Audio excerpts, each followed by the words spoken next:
According to Digital Buzz's Facebook statistics for 2011, there are currently 500 million active Facebook users, approximately 1 in every 13 people on Earth. Now, before class began, many of you were probably scrolling down your Facebook newsfeed with the touch of a finger.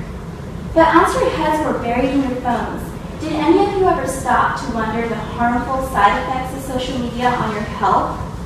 Social media sites such as Facebook negatively impact our health by leading to lower self-esteem, eating disorders, and less face-to-face interaction.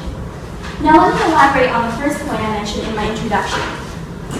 As human beings, we feel the need to know everything going on in others' lives. But what we see on Facebook and other social media sites may not always be an accurate portrayal. Have you ever noticed that your newsfeed mainly consists of positive news and milestones, such as a vacation update or a new job? To support this point, Agrwal, a licensed clinical counselor, explains that younger users intentionally make their profiles appear better by using photo filters and exaggerated status updates.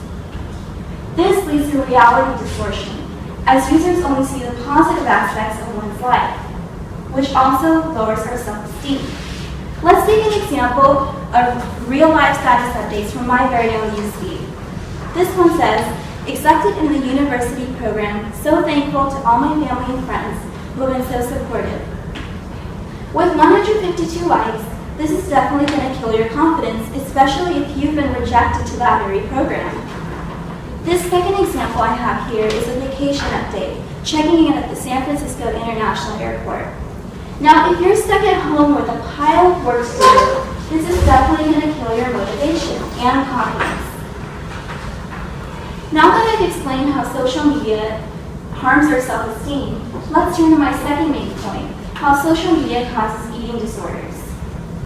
In a recent article titled Facebook, the Encyclopedia of Beauty on CNN, before social networks, we mainly had images of impossibly perfect celebrities that we would see on TV and flip through in magazines. What was different back then was that we weren't flipping, we weren't staring at these images for hours and somehow knew that they were more fictional.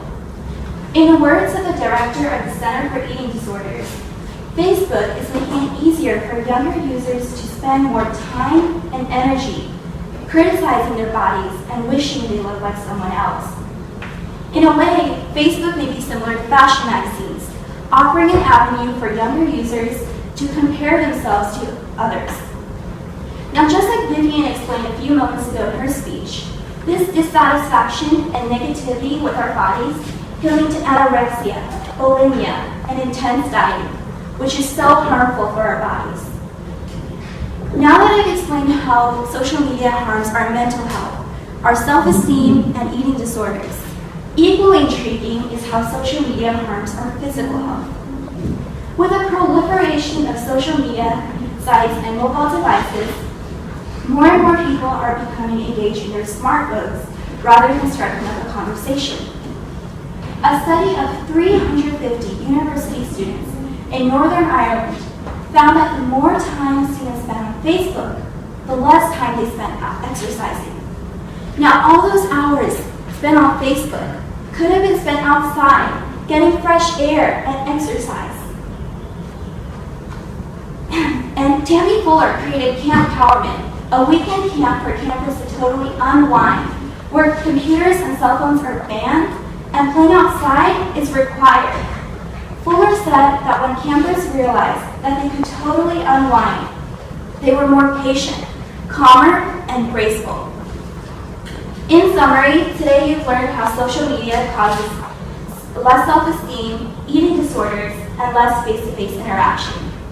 Many of you may be itching to get on your smartphone right after class is over to get the latest status update from your friends. But after you've learned the harmful side effects of social media on your health, perhaps you'll choose to strike up a conversation with a peer instead of hitting the like button. Thank you. Any questions?